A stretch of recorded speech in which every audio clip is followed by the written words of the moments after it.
예수의 어머니와 그 동생들이 왔으나 무리로 인하여 가까이 하지 못하니 어떤 이가 알리되 당신의 어머니와 동생들이 당신을 보려고 밖에 서 있나이다. 예수께서 대답하여 이르시되 내 어머니와 내 동생들은 곧 하나님의 말씀을 듣고 행하는 이 사람들이라 하시니라. 아멘.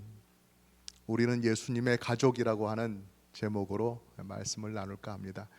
추수감사절에는 그 어느 때보다도 감사와 기쁨이 넘치는 때지요.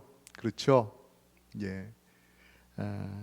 이 땅에 정착한 선조들의 그 믿음과 삶을 본받고 또 배울 수 있는 그런 좋은 기회이기도 한데요. 오늘은 그 믿음의 선조들이 어려운 환경 속에서도 무엇을 붙잡고 살았던가, 또 그분들의 믿음은 또 어떠했던가, 그분들의 삶의 이유, 또 감사의 이유, 그런 것들을 한번 생각해 보고자 합니다. 오늘 말씀은 단 3절입니다. 예수님께서 어떤 상황 가운데 계셨던지 그것을 전하는 말씀이 있고, 또 그 가운데서 예수님께서 어떤 말씀을 하셨는지 단 1절의 말씀이 있습니다. 이 말씀이 참 짧은데요, 이 앞에 뒤에 참 대단한 말씀들이 있습니다. 이 앞에는 어떤 말씀이 있습니까? 씨 뿌리는 자의 비유가 있습니다. 그리고 이 말씀 뒤에는 예수님께서 제자들과 호수를 건너가시다가 크게 이는 광풍 속에 제자들이 힘들어하고 예수님은 그 광풍을 순식간에 잠잠하게 해주시는 그러한 일들이 있습니다. 이 앞뒤 말씀의 임팩트가 너무나 강하기 때문에 이 중간에 끼인 이 3절의 말씀에 대해서 우리가 간과하고 지나치는 경우가 많은데요. 근데 이 말씀을 가만히 묵상해 보면 참 우리에게 주시는 위로, 기쁨, 평안, 이것이 참 대단하다라는 사실을 우리가 깨닫게 돼요. 그래서 오늘 우리 함께 이 말씀을 나눠보려고 합니다. 그럼 먼저 오늘 이 말씀의 이 상황, 예수님은 어떤 상황 가운데 계셨던가 하는 것을 한번 볼까요? 예수의 어머니와 그 동생들이 왔으나 무리로 인하여 가까이 하지 못하였다. 예수님을 찾아왔지만 예수님께 가까이 갈 수 없었다라고 그렇게 말씀을 합니다. 예수님께서 제자들을 데리고 이 마을 저 마을 많이 다니시면서 많은 사람들을 만나셨습니다. 하나님의 말씀의 뜻이 이러한 것이다, 또 하나님의 나라가 가까웠다 선포하시고 하나님께서 메시아를 보내주신 그 사실을 사람들이 알게 해주셨습니다. 많은 병자를 고쳐주셨고 많은 사람들을 만나 상담을 해주셨습니다. 이렇게 바쁘게 보내느라고 예수님께서 집에 제대로 들어가지 못하고 오래 지나신 것 같아요.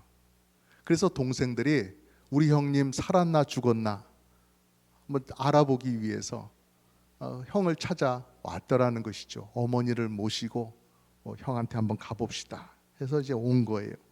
그래서 물어서 예수님 계신 곳 가까이 왔는데, 예수님 안에 계신다고 하는 그 집까지는 왔는데 이제 그 집 안팎에 사람들이 많아서 그 집 안으로 들어갈 수가 없었던 거죠. 사람들을 좀 비집고 해집고 들어가면서 좀 들어가 봅시다, 내가 좀 들어가야 할 일이 있다니까요, 막 그렇게 사람들을 좀 이렇게 해치고 들어가려고 할 때 이미 와 있던 사람들이 그렇게 얘기를 했겠죠. 들어가려고 하면 번호표 뽑고 저 뒤쪽 가서 기다리쇼. 아따 일찍 와서 기다리는 우리는 바보라서 이러고 있단께요. 뭐 그런 얘기를 했겠지요. 들어갈 수 없다는 사실에 당황하기는 했겠지만, 우리 형님이 이런 분이었어? 평소에 형님을 그렇게 인정하지 않았는데 우리 형님 앞에 이렇게 많은 사람들이 몰리고 있다는 이 사실 때문에 동생들의 어깨가 으쓱하지 않았을까 싶습니다. 그래서 사람들한테 넌지시 이렇게 얘기를 했겠죠. 이 얼굴을 보면서 뭐 생각나는 것 없습니까? 제가 좀 누굴 닮은 것 같지 않아요? 사실은 저 안에 계신 예수님과 제가 형제 사이거든요. 여기 어머니도 모시고 왔거든요. 그렇게 말을 했다라는 것이죠. 저 안에 계신 예수님이 나와 피를 나눈 가족이라니까요. 형제 사이라니까요. 저분을 낳으신 분이 바로 여기 계신 그 어머니시라니까요. 마리아 어머니. 그 사실을 사람들에게 알렸던 겁니다. 여러분, 이건 뭐 무적의 패스워드 아닙니까? 누가 막을 수가 있겠습니까? 이게 뭐 거기 있던 12사도고 뭐고, 예수님을 늘 따라다니면서 섬겼던 요한나 수산나 뭐 이거 다 필요 없습니다. 그냥 단번에 예수님의 동생이 2인자가 되는 거죠. 예수님의 어머니까지 와 있다니까요. 당장 지금 저 안에서 예수님이 누구를 만나서 아주 중요한 상담을 하고 있던 중이라 할지라도, 누구를 고쳐주고 있는 중이라 할지라도 다 그냥 냅두고 당장 일어나서 집 바깥으로 나와 보셔야 될 만한 지금 그러한 상황이라니까요. 가족들이 왔습니다. 그래서 그 말을 듣고, 아, 이건 대단히 중요한 일이구나, 가족분들이 오셨구나, 예수님께 빨리 알려드려야지, 이것보다 더 중요한 소식이 없다, 이것보다 더 빨리 전해야 되는 소식이 없다, 그렇게 해서 안쪽에다가 이 소식을 전했던 것이죠. 그러면서 예수님이 지금 그 소식을 듣고 바로 나가시겠지, 가족들 들어올 수 있도록 길을 열으라고 어떻게든 조치를 취하시겠지, 그렇게 생각했는데 웬걸 예수님의 대답이 어떠합니까? 어떤 이가 알리되 당신의 어머니와 동생들이 당신을 보려고 밖에 서 있나이다, 이렇게 하였더니 예수님께서 대답하여 이르시되 내 어머니와 내 동생들은 곧 하나님의 말씀을 듣고 행하는 이 사람들이라 하시니라. 아멘.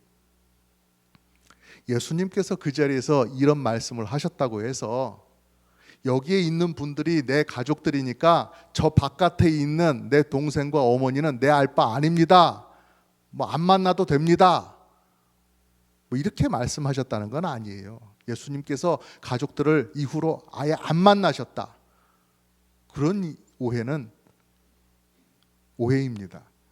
그런 것은 아닙니다. 우리 하나님은 십계명에 뭐라고 말씀하셨어요? 내 부모를 공경해라, 이렇게 말씀하셨잖아요. 그렇게 말씀하신 분이 스스로 그 어머니를 밖에 세워두고 홀대해서는 안 되겠지요. 그러면 우리가 언뜻 보기에 어머니와 동생들이 들으면 섭섭해할 이 말씀을 왜 하셨던 걸까요? 사람들은 아무리 가까운 친구가 있다 할지라도, 평소에는 뭐 같이 사진 찍고 네가 나의 베스트 프렌드야, 모든 걸 우리 같이 하자 하던 그런 친구가 있다 할지라도 친구보다는 가족이 먼저입니다.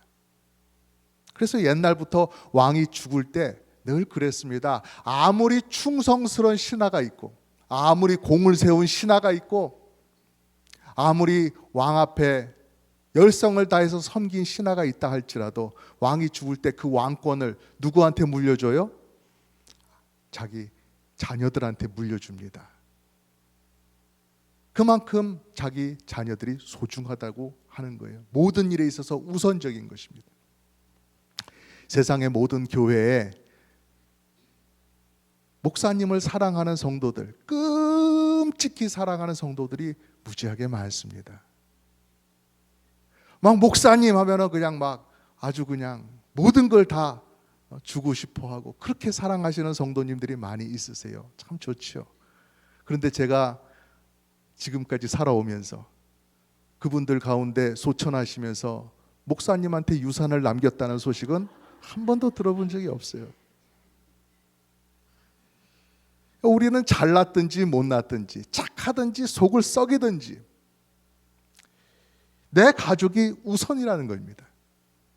내 가족에게만큼은 무조건적인 사랑을 쏟아부어줘요. 그렇게 살아갑니다. 딱 우리의 아주 친밀한 무조건적인 사랑의 울타리라고 하는 것은 딱 그만큼이라는 거예요. 그만큼이 우리의 전부인 것이죠. 무슨 일이든지 자연스럽게 혈연부터 챙기게 되어 있는 것입니다. 그런데 오늘 예수님의 말씀을 보니까 예수님은 그렇지 않구나, 예수님은 그 사랑의 울타리가 더 넓구나 라고 하는 사실을 우리가 보게 되는 거예요. 누가 예수님의 가족이 될 수 있는가? 하나님의 말씀을 듣고 행하는 이 모든 사람들이 하나님을 진정으로 경외하는 그 사람들이 예수님의 가족, 예수님의 동생과 어머니가 될 수 있구나 하는 그 사실을 우리에게 알려준다는 사실입니다. 그러니까 여러분, 구약 성경에서도 계속 나오는 하나님의 백성, 하나님의 자녀, 이런 것이 결코 듣기 좋으라고 하는 말로만 하는 호칭이 아니라는 사실을 우리는 알게 되는 겁니다. 일찍 부름을 받았거나 늦게 부름을 받았거나, 많이 배웠든지 못 배웠든지, 가난하든지 부유하든지, 남녀노소 그 누구나 어떤 외적인 조건들로 하나님의 가족이 되는 것이 아니라 정말로 하나님을 경외하면서 하나님의 말씀에 순종하며 살아가는 그 모든 사람들은 하나님의 자녀, 예수 그리스도의 가족이 될 수 있다는 사실을 우리가 믿어야 할 것입니다. 여러분, 하나님 말씀에 순종하는 것 중에 가장 큰 순종이 뭡니까? 뭐라고 생각하십니까? 예수님을 믿는 거죠. 하나님께서 그 구원의 역사를 이루어 가시고, 그렇게 계시하시고 그렇게 이루어 가시는 이 땅의 구원의 역사, 그것이 가장 큰 것이고, 그 거기에 순종해서 예수님을 나의 구주로 믿고 섬기는 것이 가장 하나님의 뜻에 순종하는 것이죠. 그러니까 하나님의 말씀을 듣고 행하는 모든 사람들이라고 하는 것은 예수님을 믿는 사람들이라는 사실이에요. 그래서 예수님을 믿는 사람들은 너나 할 것 없이 예수님의 가족이 되는 영광을 누리게 된다는 사실이죠. 다른 사람들이 아니에요. 바로 성도들을 두고 말씀하시는 겁니다. 예수님을 믿는 성도들. 여러분, 자신을 희생해서 자기를 십자가에 못 박게끔 내어주시고 자기의 생명까지 다 해서 우리를 죄에서 구원해 내어주신 그 주님께서 그것뿐만이 아니라 우리를 진정한 가족으로 받아들여 주시니 이 얼마나 감사합니까? 이보다 더 감사한 일이 있을 수 있을까요? 여러분, 생각해 보세요. 얼마 전에 빈살만 왕세자, 왕의 아들이 한국에 다녀가고 큰 어떤 사업을 구상하고 한국과 한국의 대기업들 총수들과 만났다고 해서 큰 화제가 되었는데요. 만약 여러분이 사우디아라비아 왕의 자녀라고 한다면 얼마나 기분이 좋겠습니까? 상상만 해도 좋지요? 재산이 2,800조라고 하니까요. 얼마나 큰 힘과 지위를 누리겠습니까? 적어도 그 사우디아라비아 그 나라 안에서는요. 그런데 모든 것 위에 계시는 우리 하나님, 그 하나님께서 우리를 자녀 삼아 주셨다는 사실이에요. 정말 이걸 믿으면 가슴이 뛰어서 밤잠을 못 잘 그런 지경이지요. 온 우주의 창조자이시고 만왕의 왕이신 그 하나님께서 우리를 사랑하셔서 자녀를 삼아 주셨어요. 왜 우리를 자녀 삼아 주셨습니까? 우리에게 그 어떤 이유가 있습니까? 아무리 살펴봐도 우리에게는, 우리 자신에게는 그런 이유가 없습니다. 오직 하나님의 사랑과 하나님의 은혜일 뿐이지요. 여러분, 우리가 예수님의 가족이 되었다는 사실을 정말로 믿으시길 바랍니다. 그것이 허언이 아님을 믿으시길 바랍니다. 우리의 육신이 쇠약해져 가기도 하고, 또 우리가 경제적으로 빡빡한 어려움에 처할 수 있기도 하지만은, 그럴 때에도 바로 이 사람이 내 가족이다, 그렇게 선언해 주시는 예수 그리스도의 말씀으로 인해서 여러분 힘과 위로를 얻으시기를 간절히 바라며 축복합니다. 아멘. 제가 중학교 1학년 때 한 13살, 그때 처음으로 기타를 배우기 시작한 것 같아요. 학원에 가서 기타를 배우고 집으로 돌아오곤 했는데요. 그러다 보니까 학원에서는 기타 연습을 할 수 있는데 집에서 기타 연습을 하려니까 저만의 기타가 필요했던 것입니다. 제가 기타가 없이 그렇게 지나고 있으니까 어느 날 저녁에 아버지께서 짜잔 하고 새 기타를 사가지고 오셨어요. 여러분, 기타 케이스 아시죠? 그 중에 하드 케이스, 딱딱한 거, 큰 거, 이따만한 거, 그런 케이스, 거기를 열어보니까 새 기타가 들어있는 거예요. 좋았죠. 아주 즐거웠습니다. 기뻤습니다. 이야, 우리 아버지 최고네 하면서 기타를 열고 보았습니다. 그런데 그 기타에 적혀져 있는 브랜드를 보는 순간 약간 실망했습니다. 이 알려져 있는 브랜드가 아닌 거예요. 듣도 보도 못한 브랜드가 거기 적혀져 있는 거예요.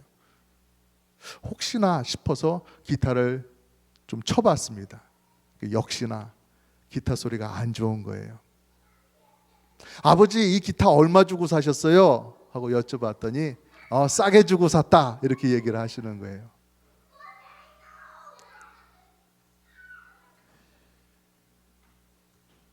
예. 그래서 순간 짜증이 났죠. 아버지 기타 사주실 거면 그래도 좀 기타에 대해서 아는 저를 좀 데려가 주시지. 제가 직접 고를 수 있게 해주시지. 싼 거 좋다 이겁니다. 근데 왜 이 하드 케이스까지 사오시냐고 이거예요. 이거 뺐으면 또 다른 기타 살 수 있지 않았겠어요? 더 좋은 기타. 근데 그런 마음이 있었지만 그렇게 말씀드리지 않았습니다. 아버지 딴에는 제게 서프라이즈를 해주시려고 그렇게 저하고 상의하지 않고 그렇게 기타를 사오신 거기 때문에, 또 키가 작으신 저희 아버지께서 그 몸집만한 그 기타 가방을 들고 이 버스 저 버스 갈아타시면서 오랫동안 시달리면서 그렇게 집으로 기타를 가져오셨다는 사실을 알기 때문에 그렇게 말씀을 못 드렸던 거죠. 사실 지금 생각해봐도 그때 제가 더 좋은 기타를 가졌다고 한들 오늘날 저의 기타 실력에 큰 변화가 있었을까 생각해보면 별 차이가 없었을 거라는 생각도 듭니다. 그리고 지금 미국까지 그 기타를 가져와서 치고 있는 건 아니거든요. 지금 중요한 거는 무엇입니까? 빠듯한 형편에도 불구하고 이 아들에게 기타를 사주고 싶으셔서 그렇게 기타를 사시고 낑낑대며 들고 오신 그 아버지의 사랑, 그것만이 그립고 소중할 뿐이지요. 1620년에 이 메이플라워호 복원되어 있는 모습인데요. 이 메이플라워호를 타고서 유럽에서 미국으로 출발한 청교도 102명의 청교도들이 출발했다고 하는데요.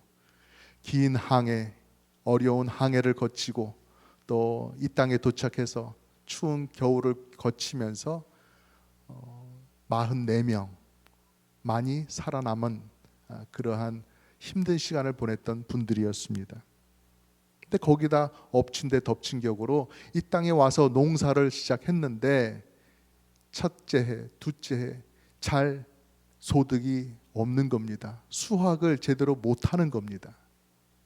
자꾸만 힘든 시간들이 계속 이어지는 것이죠.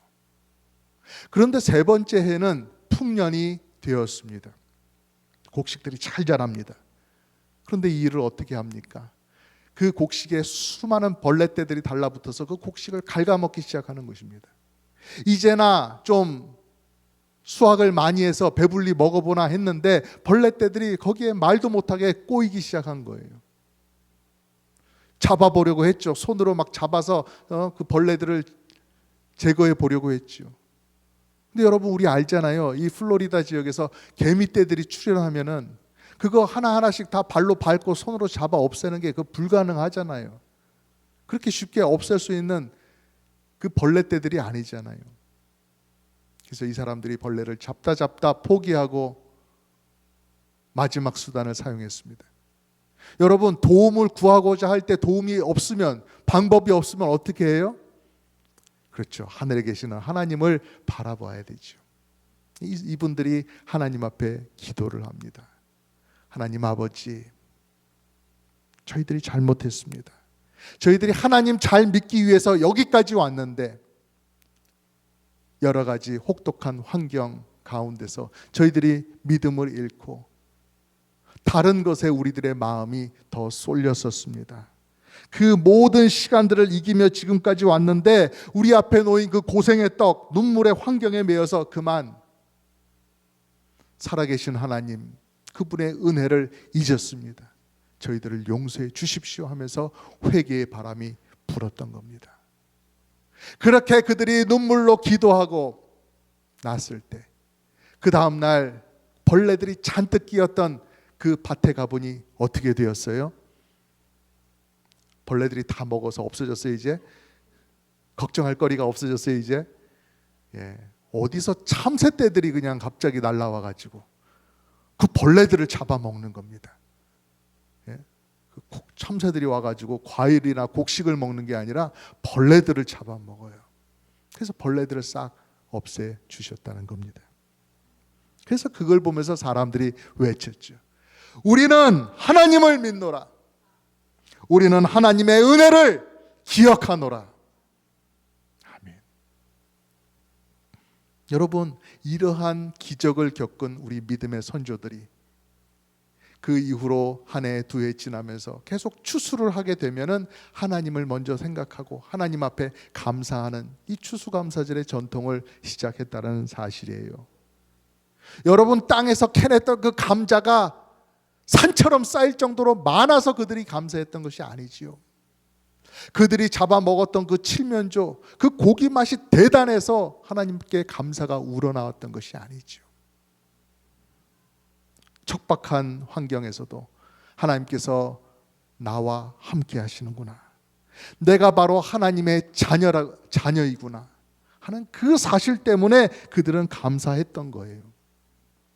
여러분, 우리도 같은 감사 속에서 살아가기를 간절히 바랍니다. 하나님이 나의 아버지시니까 감사하는 것이 당연하구나, 이렇게 하고 감사를 할 수 있기를 간절히 바랍니다. 여러분, 하나님의 자녀에게는 쉼이 있습니다. 평안이 있습니다. 하나님이 내 아버지이시기 때문에, 하나님께서 내 장래를, 내 미래를, 내 생명을 주관하고 계시기 때문에 이 땅에서 뭐가 좀 있고 없고, 이 땅에서 아무리 해봐야 100년 이쪽 저쪽으로 가는 우리의 수명 때문에 그렇게 마음을 졸이고 살아가지 않는다는 것입니다. 진정한 하늘의 평안을 누릴 수가 있다는 사실입니다. 그래서 주님께서 말씀하시지요. 수고하고 무거운 짐진 자들아, 다 내게로 오라. 내가 너희를 쉬게 하리라. 네가 나의 가족이다. 너의 모든 것을 책임져 주마. 모든 것을 돌보아 주마. 이 주님의 든든한 약속 때문에 우리는 평안을 누리게 되는 것입니다. 높은 지위에 있어도 교만하지 않습니다. 우리가 비천한 지위에, 비천한 지경에 빠졌어도 한탄하지 않습니다. 불만하지 않습니다. 비굴해지지 않습니다. 가진 것이 풍부해도 청지기의 사명을 잘 감당할 수 있고요. 가진 것이 없어도 감사를 잊지 않을 수가 있는 것입니다. 여러분이 바로 하나님의 자녀입니다. 여러분이 예수님의 가족이에요.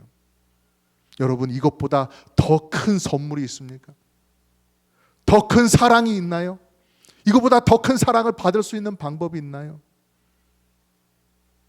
하나님의 자녀의 지위보다 더 높은 지위가 있을 수가 있나요? 하나님께서 우리에게 다 주신 겁니다. 가장 좋은 것으로 주신 겁니다. 이 사실을 믿으시길 바랍니다. 추수감사절을 맞는 이때에 오늘 말씀해 주시는 이 은혜로운 말씀, 감사한 이 말씀, 감사한 약속으로 인해서 더 주님을 깊이 사랑하시는 여러분 되시기를 바라며 축복합니다.